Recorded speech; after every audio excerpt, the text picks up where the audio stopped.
Habang naghanda si Casimiro sa Japan, ipinagdiriwang naman ng Pilipinas ang tagumpay sa 2025 Southeast Asian Games na nagtapos nitong Sabado.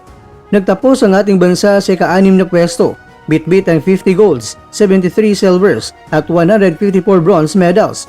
At alinsunod sa Republic Act No. 10699 o ang National Athletes and Coaches Benefits and Incentives Acts, ang mga medalista ay makakatanggap ng malaking cash incentives mula sa gobyerno. Incentives para sa individual events: gold medal 300,000 pesos, silver medal 150,000 pesos at sa bronze medal ay 60,000 pesos.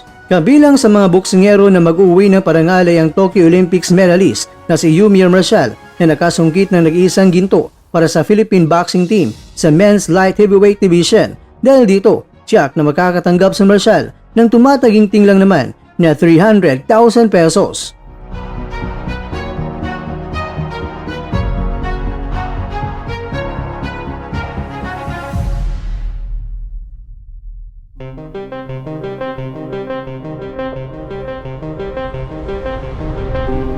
Mga kakwento, ang silver medalist na si Brian Barriquatro sa light flyweight ay makakatanggap ng 150,000 pesos, habang itong si Wiljon Mindoro naman ay mag-uwi ng bronze medal ay nakataktang tumanggap ng 60,000 pesos.